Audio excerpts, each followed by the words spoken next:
not such good talks with Ukraine. They don't have any cards, but they play it tough. New York City Mayor Eric Adams' corruption trial has been indefinitely postponed, but the charges against him have yet to be dismissed altogether.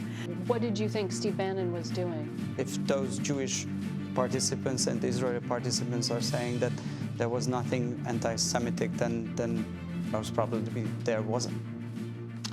Hello, everyone. I'm Major Garrett in Washington. Tonight on America Decides, more firings and layoffs. A federal judge has cleared the way for DOGE. Remember, that's the Department of Government Efficiency, and their cuts to the federal workforce to continue. Probationary workers and staff at the IRS are on the employment chopping block. This as the Defense Department temporarily pauses efforts to let go thousands of civilian employees. This is being paused to review, the Pentagon says, the potential impact that might have on U.S. military readiness. Since President Trump returned to the Oval Office, here are some numbers. More than 200,000 probationary federal workers at more than a dozen agencies have had their roles eliminated, and 75,000 workers have accepted buyouts. Nobody can hear when you're yelling. Okay. If you want the explanation, no one can hear you listen. guys.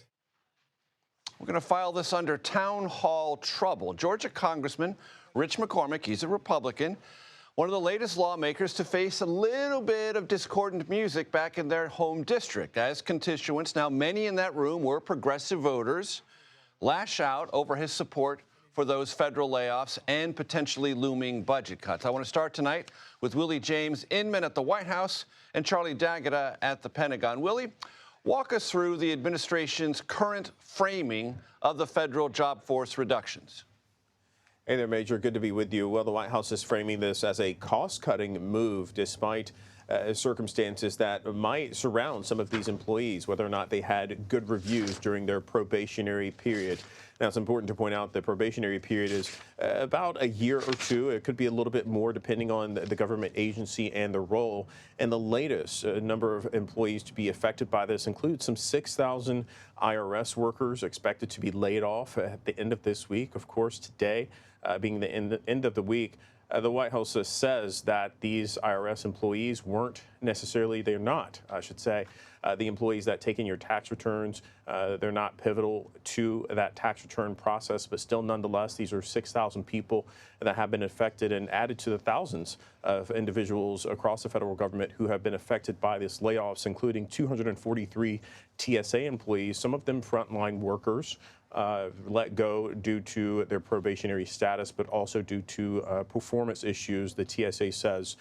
So this is a move that the president, DOGE, Elon Musk, who's leading that task force, going about these cuts to downsize the federal government and moving swiftly despite potential blowback and court challenges that could come. Major? And those court challenges in some instances continue. Some have been resolved in the administration's favor. Some are still hanging out there. Charlie, I want to go to you at the Pentagon. Willie, please stay with us at the White House. So there was references made that DOGE and Elon Musk are heading to the Pentagon, but as I understand it, the pause button was hit today. Yeah, Major, Elon Musk says, the Defense Secretary Hicks said DOGE is in the House and we welcome them. And I think we've seen those individuals walking around here. There is news to report. This is just moments ago. This morning we woke up, we were thinking about 50,000 people may have been let go within the next week or so. Now that has been scaled back. I'm quoting this directly from the DOD. We expect approximately 5,400 probationary workers will be released, their words, beginning next week as part of this initial effort, after which we will implement a hiring freeze, conduct further analysis of our personnel needs, complying, as always, with applicable laws. And I think what's happened there, Major, it's complicated. You know, I have to quote Secretary Hegseth because he sought to clarify the situation in an address. You may have seen it on social media outlets. They're saying they're having a reevaluation of the workforce, and they're going to try to find redundancies. That's a top to bottom. DOGE is in the House. They're helping with the process to identify those cuts. So there are also those legal considerations, which I think is what they're referring to here. Under Title 10, Secretary may not reduce the civilian workforce unless an appropriate analysis is conducted. And that certainly hasn't happened yet.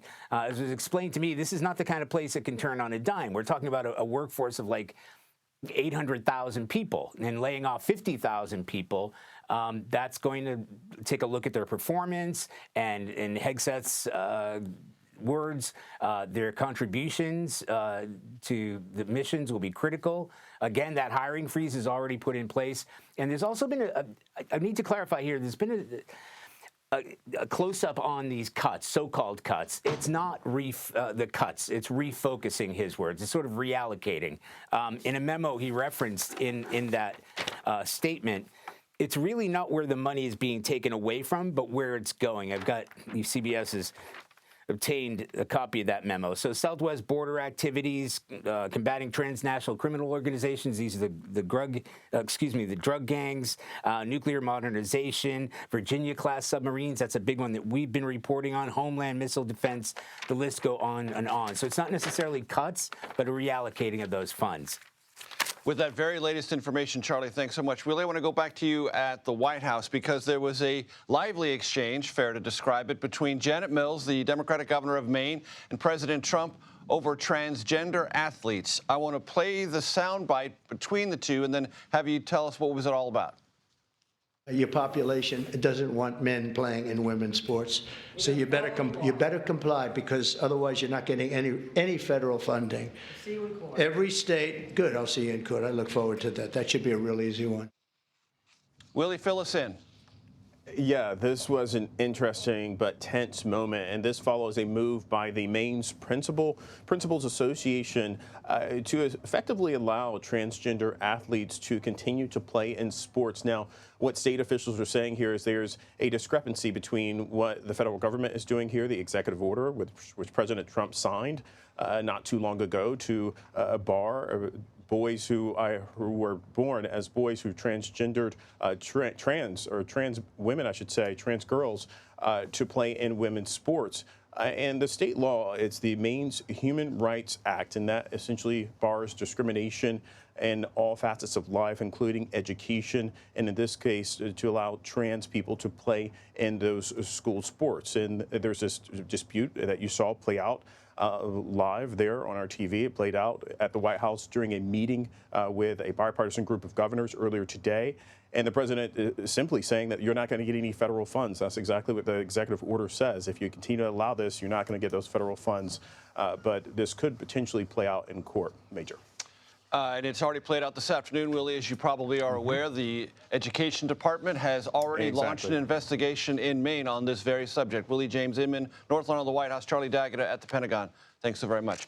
Federal judge has decided not to dismiss the corruption case that's been hovering around. We've been talking about it all week over New York City Mayor Eric Adams. That is at least for now. Instead, this judge appointed an outside attorney to argue whether the Trump Justice Department's decision to drop the charges should in fact be granted. Adams' trial, which was set to begin in April, is now off the calendar indefinitely. Scott McFarland joins me now here at the table. Scott, very quickly, sum up what happened today on this. This judge, Dale Ho in Manhattan, had very little flexibility, very little bandwidth to make a choice here.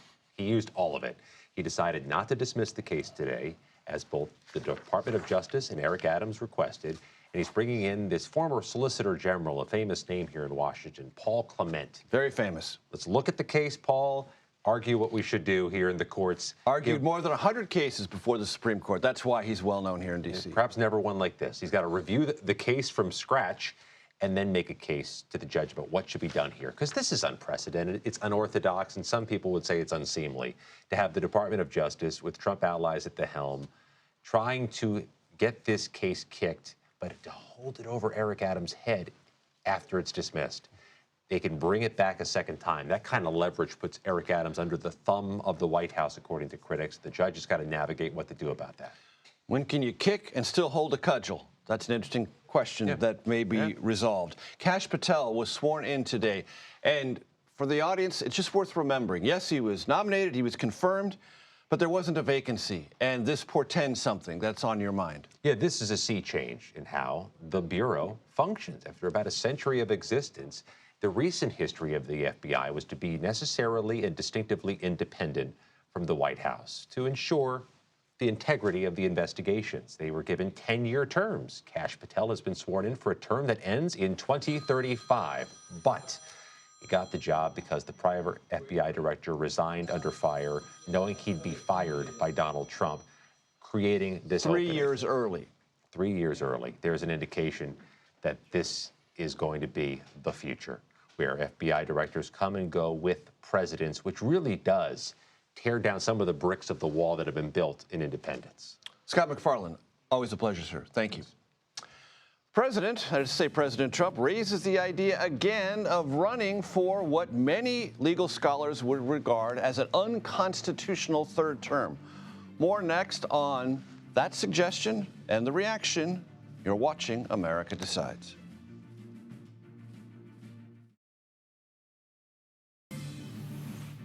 Welcome back and happy Friday. I forgot to mention that off the top. The 22nd Amendment to the Constitution limits American presidents, well, of course, it's the American Constitution, to 2 terms in office. Doesn't stop President Trump and those who support him, however, from suggesting a 3rd term. Should I run again? You tell me. There's your controversy right there. There's your controversy. We want Trump in 28. That's what they can't stand. A man like Trump comes along only once or twice in a country's history, right? We want Trump. I want to bring in Josh Chaffetz. He is a professor of law at Georgetown Law School. Josh, it's great to have you here. Thanks. Very briefly, give me your commentary legally on the 22nd Amendment and all this chatter, which the White House likes to describe as just sort of a joke about a 3rd Trump term. Well, it is a joke, constitutionally speaking. I mean, the text of the 22nd Amendment is incredibly clear that presidents can only run for 2 terms in office. There's just no wiggle room there. I have seen some, I won't call it scholarship, I will call it advocacy, legal analysis saying, well, that means 2 consecutive terms. And if Trump hasn't served consecutively, it's still viable. The people who drafted the 22nd Amendment knew how to use the word consecutive. They chose not to use it. They knew they had examples of presidents who had served non-consecutive terms before. So this would not have been a surprise to them. And again, they chose not to say that. They chose to say not more than 2 terms. I want to play for you something that Stephen Miller, a top advisor to President Trump, said yesterday as means of a civics lesson on the powers of the presidency. Let's play that. And the Constitution, Article 2, has a clause known as the vesting clause, and it says the executive power shall be vested in a president, singular. The whole will of democracy is imbued into the elected president. That president then appoints staff to then impose that democratic will onto the government. The threat to democracy, indeed the existential threat to democracy, is the unelected bureaucracy of lifetime tenured civil servants who believe they answer to no one, who believe they can do whatever they want without consequence, who believe they can set their own agenda no matter what Americans vote for. You know the vesting clause well, Josh. Stephen Miller's articulation, that is a certain articulation of presidential power. Is it the only articulation of presidential power? No, and indeed, that's a very extreme articulation of presidential power, because notice, he didn't just say the traditional, sort of what's known as the unitary executive position, which is that the president has complete control over the executive branch. He actually said that the president represents the entirety of American democracy. The embodiment of the democracy. Right, that's crazy. Where's Congress in that picture? You know, the Congress is, in fact, if anything, significantly more representative than the presidency. And things like civil service protections are a creature of Congress. They are a creation of laws passed by Congress, starting with the Pendleton Act in 1883 and continuing through civil service reforms after that, where Congress has chosen and presidents have signed on to give bureaucrats protections from being fired so that we can have a competent, professionalized civil service. And under the rubric of civics lessons, let's remind ourselves, Article 1 of the Constitution outlines congressional powers. There are 10 articles in Article 1, 10 sections. Article 2 defines presidential powers. There are 4 sections there.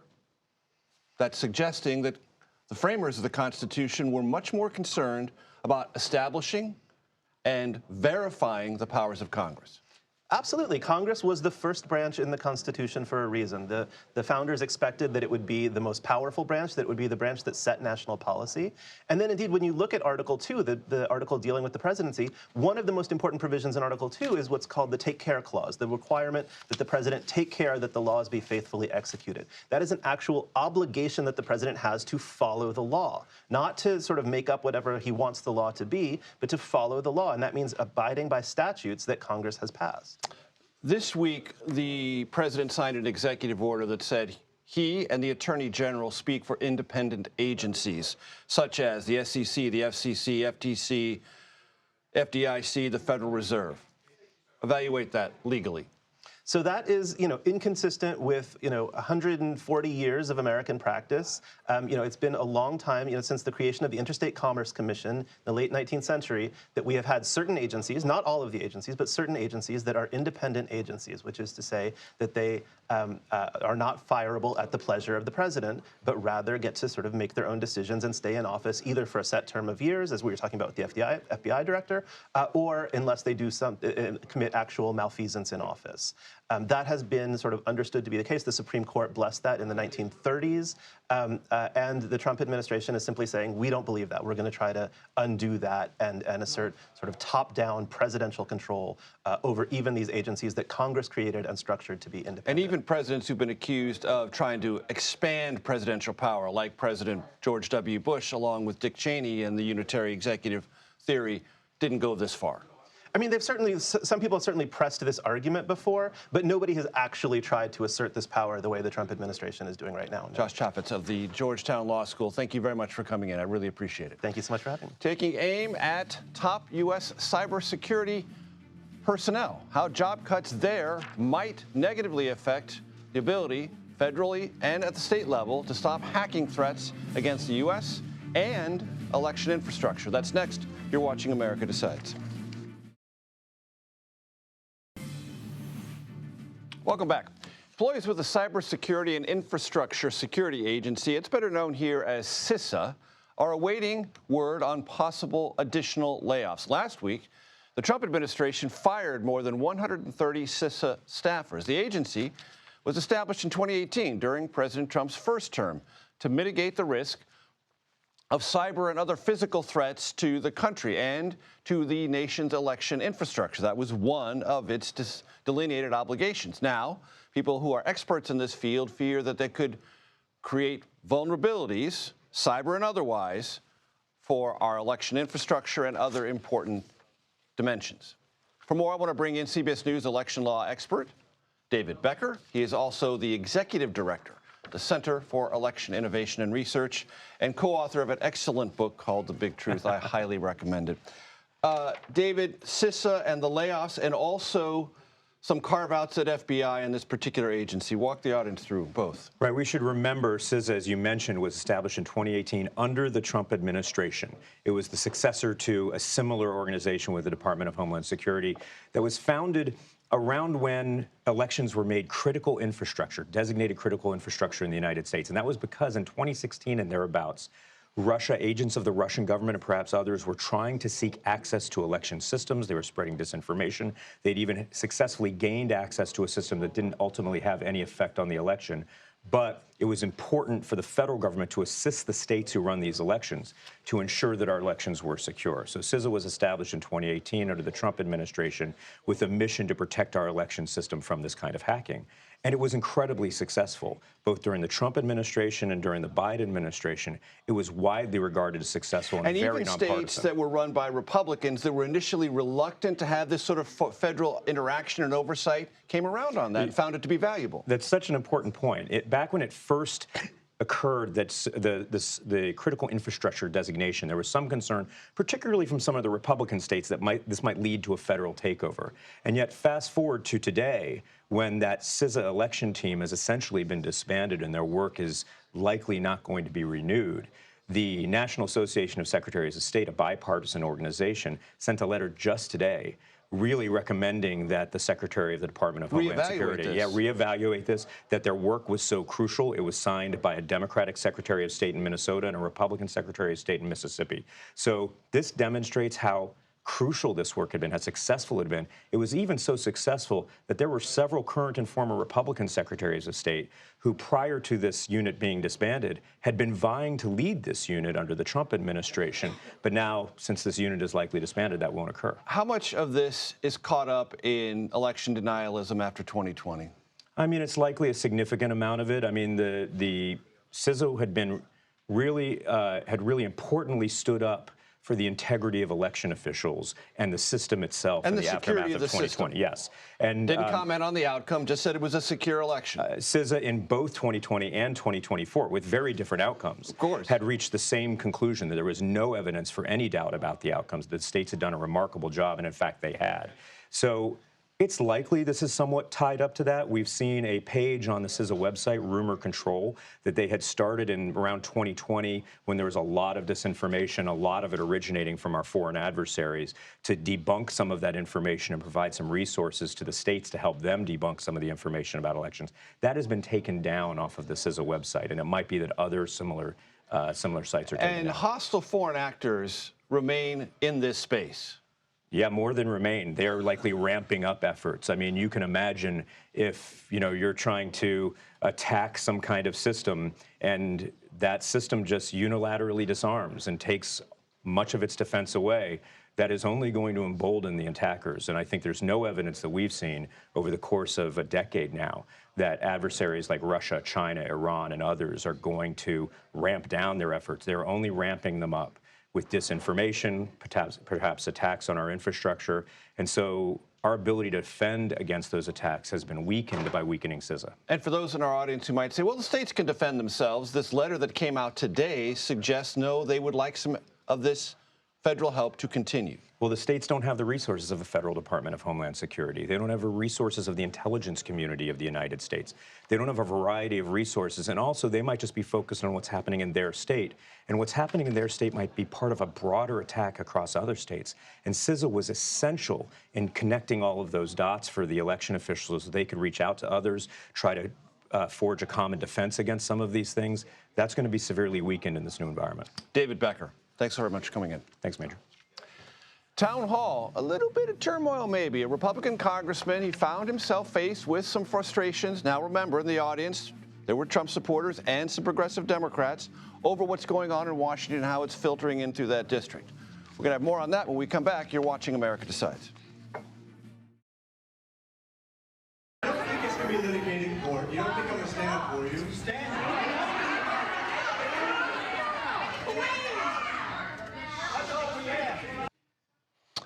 Okay, one town hall during a congressional recess doesn't speak for America, but there was a town hall in the 7th Congressional District in Georgia, that's north of Atlanta. Republican Rich McCormick was there. Yes, progressives from his district got there early, got all the seats. There were Republicans and Trump supporters there, but it was a raucous crowd, and the crowd there expressed some measure of anger over the Department of Government efficiency, reduction of federal jobs, and perhaps future spending cuts. It's worth noting that other Republican lawmakers during this same congressional recess encountered some pushback in their districts. So what does this all mean? Julie Grace Brufke and Finn Gomez join me now at the table. Julie Grace, senior political correspondent at the Daily Beast. Finn, of course, our esteemed CBS News political director. All right, Rich McCormick's district, plus 22, meaning plus 22 Republican. So not that many progressives, and they all got there early. So, Julie Grace, does this mean anything? Is it a potential tremor the Trump world ought to pay attention to? So, I mean, I definitely think that it is kind of, I've talked to a number of lawmakers today about this issue. And you did? Okay. What did they tell you? I think a lot of districts across the country, they're facing some backlash. I talked to one lawmaker today that said one big problem they've faced from constituents reaching out are some of these probationary federal workers that have kind of been on for a year that have been fired over what they're saying are performance issues, but ultimately aren't, where people are losing their security clearances, and saying they're these poor performers. It's kind of hindering their ability to get new jobs, which is a big thing. And whether they were poor performers or not, they're just sort of being declared that, and they don't have any recourse, and they're losing their job, and that might jeopardize their employment prospects going forward. Exactly. That's going to tick you off as a constituent. You're going to pick up the phone if that's true. So they're hearing a lot of that, and I mean, I have talked to some lawmakers that are like, it's playing well. They like to see the shrinking of government. Federal workers aren't really a group of people that the average Joe's that concerned about. But I mean, some of these, especially military districts, and I mean, kind of across the country, I think there are some concerns that are being raised where it is becoming a problem, especially just kind of the way they're going about it, which a lot of these voters are saying has been kind of haphazard. Finn, I'll get to you in just one second. I want to play for both of you soundbite from yesterday's White House briefing because our Nancy Cordes asked the National Economic Council Director Keith Hassett, about this idea of, well, are some people being laid off who are not poor performers? Let's listen. We're being told by a lot of people who have been let go at other agencies that they were told they were being dismissed because of poor performance, when in some cases they haven't even had a performance review yet because they've only been on the job a couple of months. Yeah, I've never seen a person who was laid off for poor performance say that they were performing poorly. Kind of high on the glib scale. Yeah, and I think what you're seeing there, and I think also we're seeing what we saw yesterday at CPAC, the annual gathering of conservatives, is really a MAGA gathering of conservatives with the now infamous Elon Musk chainsaw moment, right? Stemming from the president of Argentina, Javier Milei, that was a symbol for cutting the budget there, but it's done so. One of the issues here is what we're seeing major, and what I've been hearing from some Democrats as well about this is that there's like a lack of empathy overall on these cuts. They're steamrolling it, it's kind of messy. It's having this impact, and then there's also like a spiking of the football in the end zone without like really caring that this is like impacting people, actual people. These aren't just numbers. These are people with families and kids. And Natalie Brand, one of our correspondents, went out to Northern Virginia, where a fair number of federal employees work, and it wasn't just those individuals directly impacted. She was talking to people who run businesses that depend on the wherewithal of the federal workforce itself. So the downstream effects are also there. Absolutely, and I think that's something that Republicans are hearing back home, and it's going to be interesting kind of when they come back and they have their conference meeting on next Tuesday on how they're going to navigate a lot of this. So I think there's, I mean, it was a big celebration at first, and now that they're kind of, we'll see how much pushback the White House gets once they'll kind of come back and discuss it. And Julie Grace, you've got some interesting reporting on another DOGE adjacent issue, which is this kicking about, maybe it's all just rhetorical this week, of, well, we take some of the savings and we turn it into checks that go back to the taxpayers. And who wants to sign checks going back to taxpayers more than Donald John Trump? I don't know anyone who wants to do that more than he does. But the Speaker of the House, not yet sold.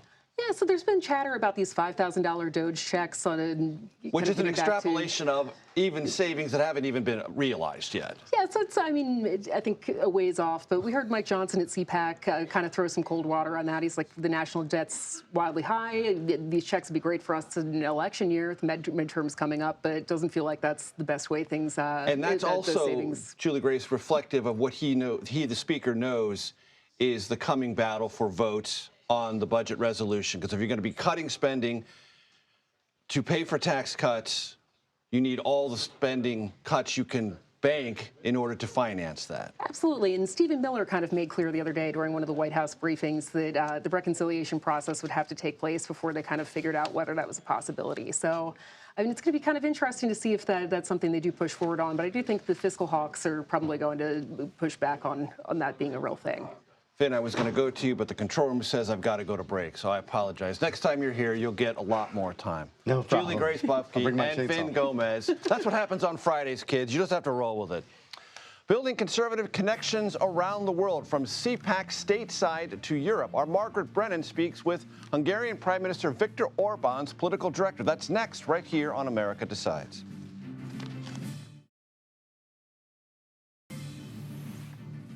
For years and years, CPAC was a domestic political event. Conservative luminaries, aspiring conservatives came to deliver remarks at that annual convention here in Washington. This year, as in a couple of years past, many leaders from other parts of the world have come to appear. And this is the largest, I think, collection. We've got conservative leaders from the UK, Spain, Poland, Italy, and many others appearing at this event to burnish their image and their messaging. One of them, the political director and advisor to Hungarian Prime Minister Viktor Orban, who took the stage with CPAC chair Matt Schlapp yesterday. CBS News chief foreign affairs correspondent and Face the Nation moderator Margaret Brennan sat down with him earlier today. They began by talking about the growing alliance between conservatives here and in Hungary. CPAC is playing a very important role. It's growing, and this movement could identify some topics where we share concerns, like in connection with the future of the Western civilization, like migration, gender issues, role of Christianity, and so on and so on. There was a bit of a scandal. Today, the president of the French far-right party national rally, Jordan Bardella, said he's going to cancel his speech at CPAC after a gesture alluding to Nazi ideology, he said, was made. That seems to be a reference to what Steve Bannon did when he took the stage. How did you interpret what happened? Well, in Hungary, and so far as I understood, there is, among the participants, there is zero tolerance on anti-Semitism. This is what I was realizing, and there are some Jewish and Israeli participants also. So I don't see the scandal, honestly. What did you think Steve Bannon was doing? I think that if those Jewish participants and Israeli participants are saying that there was nothing anti-Semitic, then most probably there wasn't. Understood. But if there was, that would be unacceptable. Yeah, of course. Of course. Trump ally Steve Bannon has called your boss, Viktor Orban, Trump before Trump. He has become very influential when it comes to the MAGA movement. How do you see Orban and Trump working together? Well, President Trump is representing the interest of United States, and my prime minister represents the interest of Hungary, and we have some shared visions, shared problems we want to solve, and we are ready to cooperate. We mentioned migration, so fighting, pushing back illegal migration. That's a top priority for us as well. Your prime minister has been on social media praising what President Trump has done with USAID, with the international projects that the U.S. supported. Elon Musk, of course, has said USAID must be destroyed. What do you find so threatening about the U.S. projects in Hungary? No, that's a huge scandal, because American people and American taxpayers' money were used for pushing a liberal progressive ideology. They were financing the opposition, directly and indirectly, opposition media, opposition NGOs. And you know, if you're coming from a country which wants to take itself seriously, that you cannot allow that politics is financed by a foreign country. It doesn't matter which country it is. It's a question of sovereignty, whether you are ready to preserve your sovereignty, which means that no foreign funding in politics. And this is what they were doing. And we are very happy that this operation seems to be stopping. So USAID in 2022 launched a program to strengthen democracy in Hungary, that's what they called it, and civil society, and it included financially supporting independent media in Hungary. That's in part because 85% of the media in your country is under government control. But it's not true. This is a problem. It was portrayed as it is a kind of a defense for democracy, but in reality, it's just a financial support for those who were opposing the government. Because United States previous administration wanted to get rid of the Hungarian government because we were opposing their war policy, we were not on the same side with the migration policy, and they will use that funds to promote the opposition.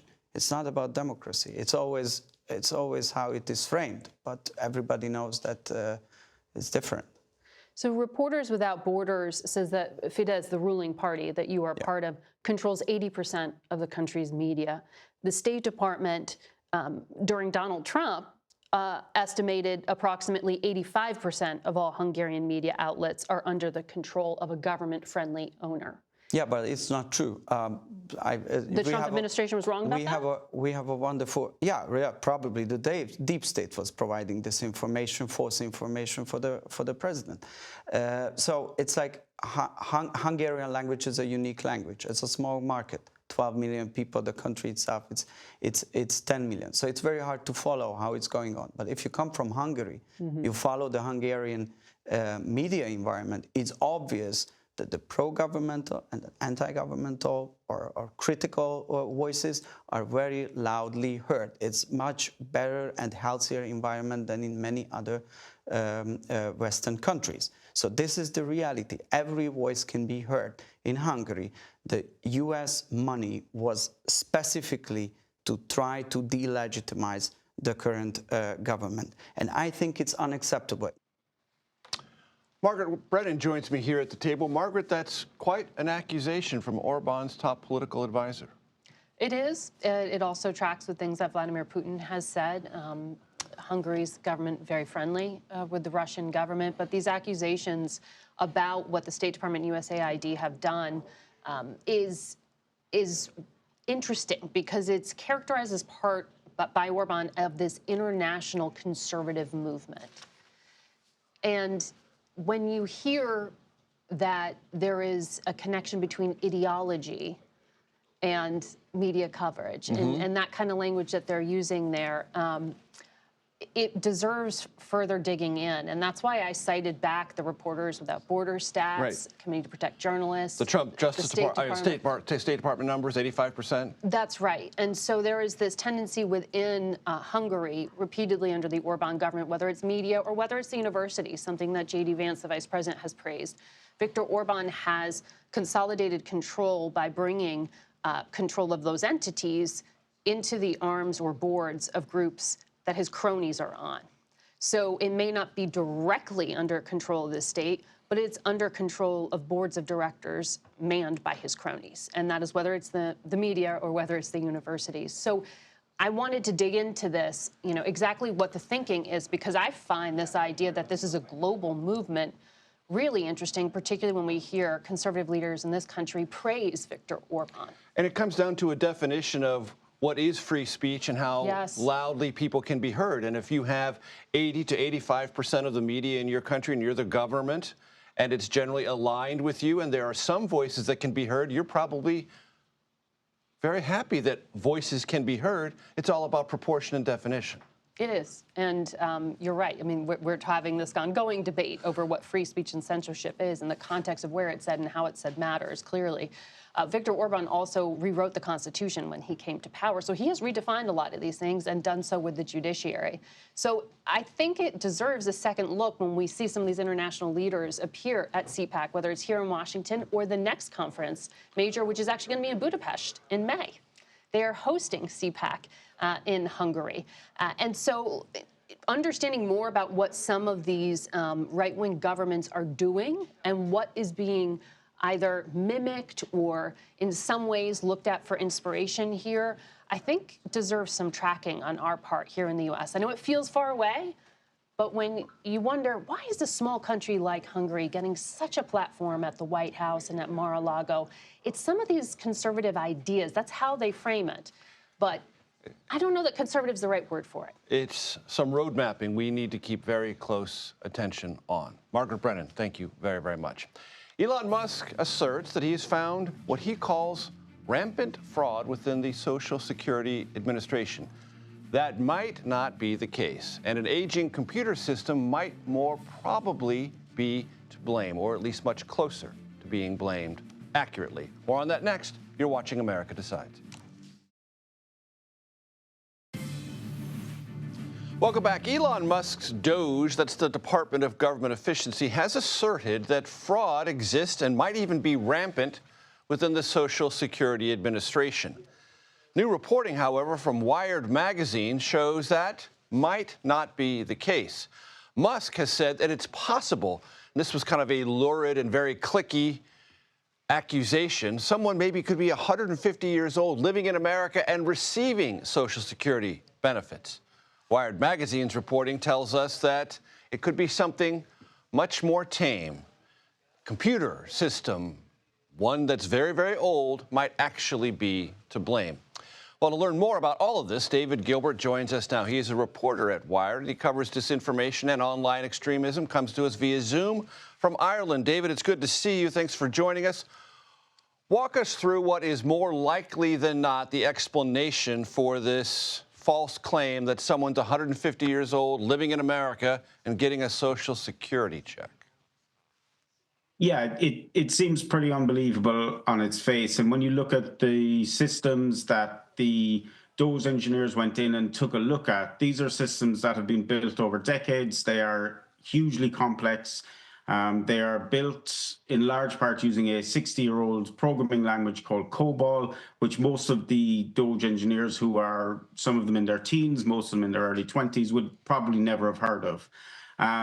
And so what seems to have happened is that those engineers have gone into these databases of Social Security beneficiaries and seen the fact that there are listings for people who are, 120 years old, 130, 140, 150 years old, and pulled those out and put them in a spreadsheet, gave it to Elon Musk, and he tweeted it out claiming that there are tens of millions of people over the age of 100 who are claiming Social Security benefit.